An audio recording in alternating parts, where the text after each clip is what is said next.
Hai semua, di video kali ini kita akan melanjutkan aplikasi yang sudah kita buat, yaitu kita akan coba buat fungsi dari register usernya. Nah, tapi pertama-tama di sini ada beberapa package yang akan kita install. Jadi kita buka saja dulu terminalnya.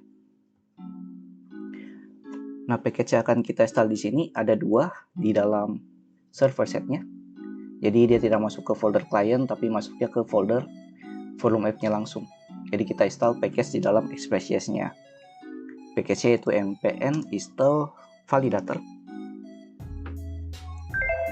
Itu beberapa validasi tambahan, karena beberapa fungsi validasi dari Mungusnya tidak terlalu bagus untuk mengatur email validatornya. Jadi kita install package validator, dan juga kita install package yaitu bycrypt.js. Nah, fungsinya untuk enkripsi dari passwordnya nanti. Jadi passwordnya kita coba buat dia berupa enkripsi file. Enter. Ini sudah terinstall. Kita bisa cek di package.json. Jadi di sini sudah terinstall validator dan juga bycrypt. Selanjutnya, karena kita ingin melakukan request body dalam postman-nya, ada beberapa hal yang kita harus panggil juga di dalam middleware-nya, yaitu appuse express.json untuk nge-parse request body kita menjadi data JSON. Dan satu lagi yaitu app.use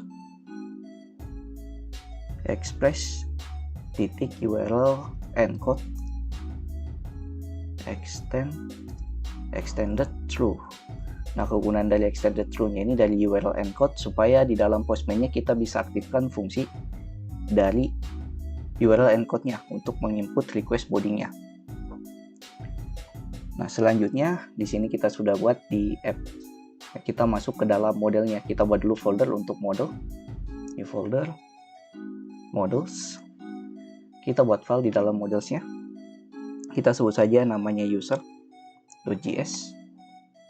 Nah, kemudian kita import beberapa package yang kita butuhkan. Pertama mungkin seperti package Mungus dari Mungus. Kemudian import lagi validator, yaitu fungsi untuk validasi emailnya nanti.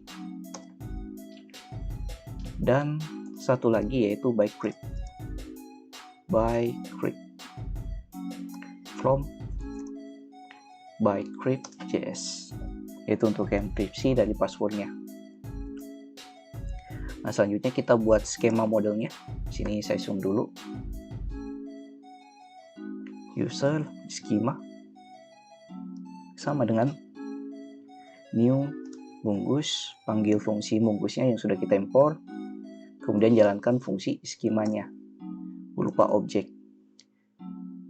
Nah, untuk fungsi skemanya sini kita bisa isi fill-fill yang akan masuk di dalam collection di dalam MongoDB-nya. Pertama mungkin name, yaitu nama dari usernya atau username-nya nanti, dimana kita kasih masuk type-nya atau tipe datanya. Type _2 string, tipe data string. Kemudian kita bisa menggunakan juga fungsi required, yaitu fungsi bawaan dari validasi Mungusnya, yaitu jika inputannya tidak diisi, kita buat dia true, dan kita bisa custom message-nya. Contoh di sini, username harus di-input. Nah, untuk username-nya kemudian mungkin unique. Nah, unique ini supaya membedakan antar username satu user dan user lainnya, supaya nanti setiap username-nya setiap user itu berbeda.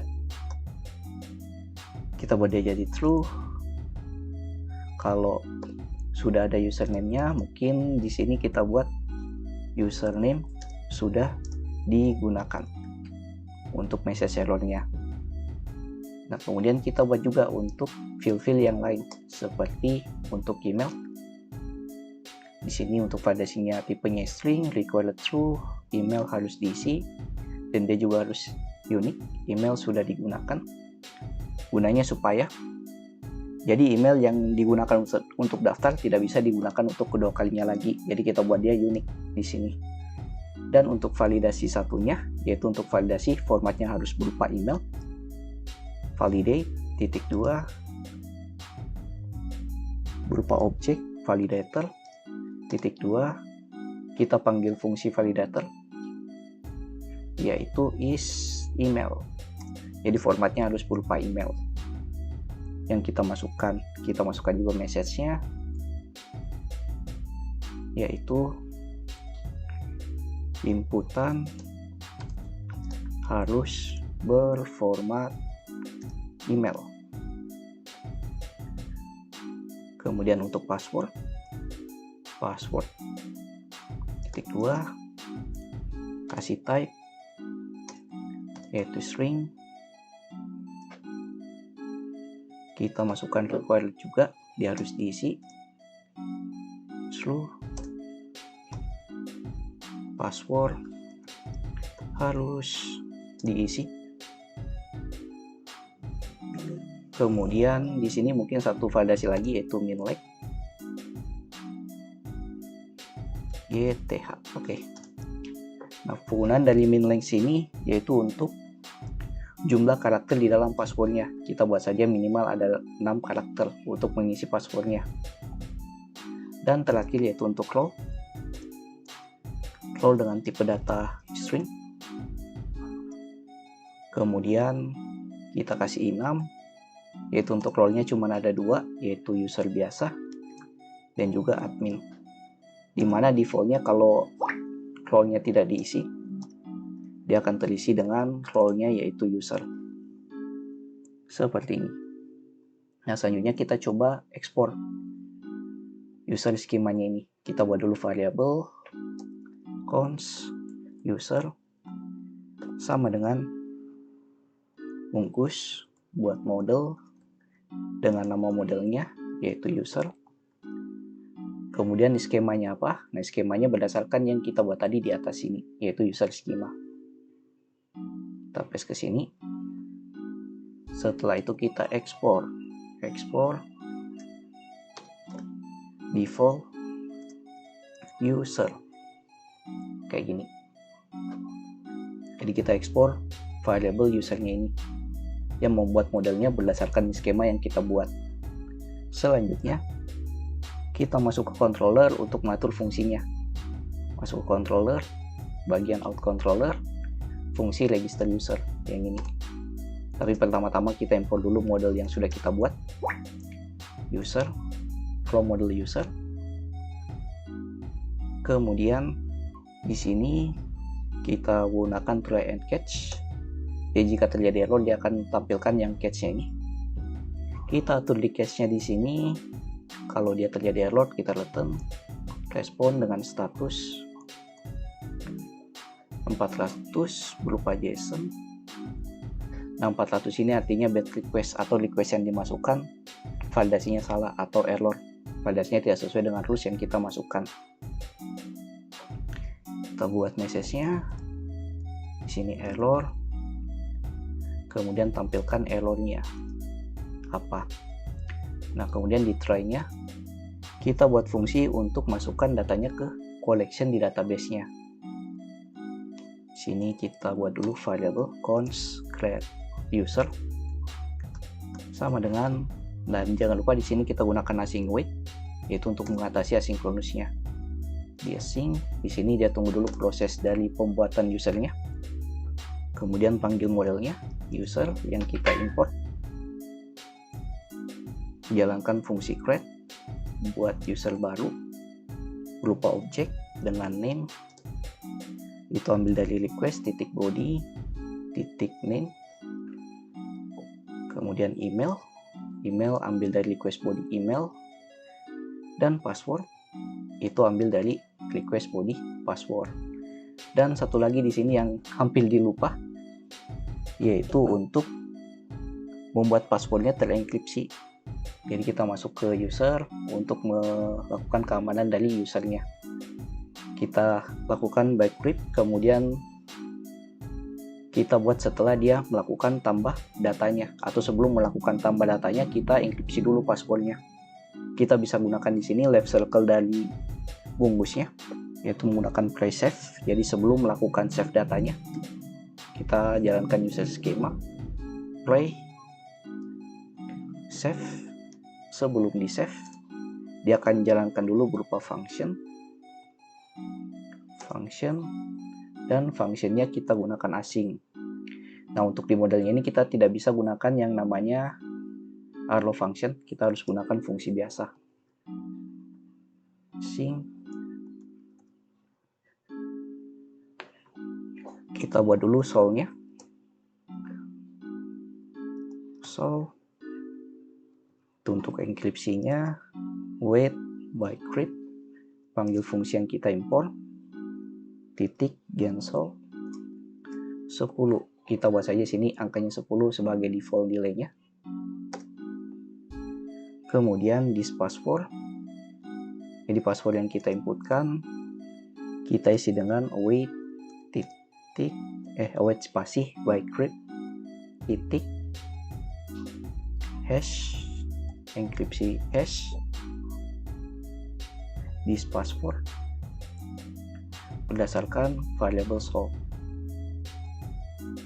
yang ada di sini.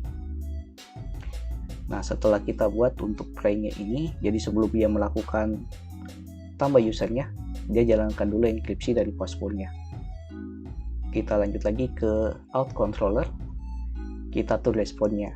Sini return respon dengan status 201, yaitu created success atau status created, dengan message register berhasil.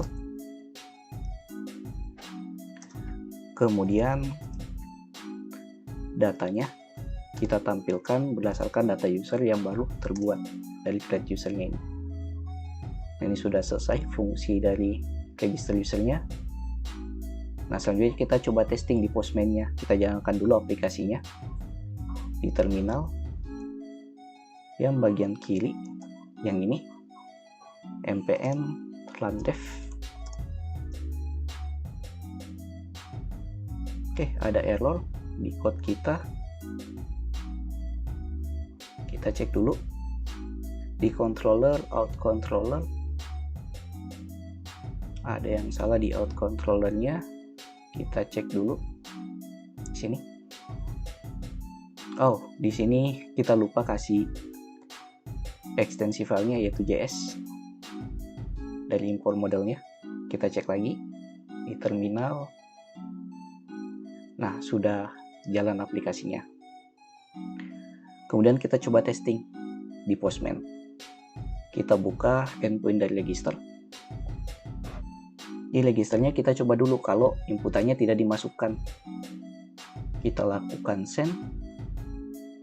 Nah, ini validasinya tampil, validasi errornya. Nah, ini username harus diinput, email harus diinput, password harus diinput, dan lain-lain. Nah, role-nya tidak tampil karena kita tidak kasih rules required-nya. Dia cuma default nilainya langsung. Nah, ini sudah selesai dia untuk validasinya. Kemudian kita coba tambah datanya. Nah, kita masuk ke X www form URL encode yang tadi kita sudah use di dalam app.js. Kemudian kita masukkan nilai-nilainya, yaitu untuk name-nya, nilainya, yaitu nama dari usernya atau username kita. Ini contoh Reski. Kemudian email reski@mail.com.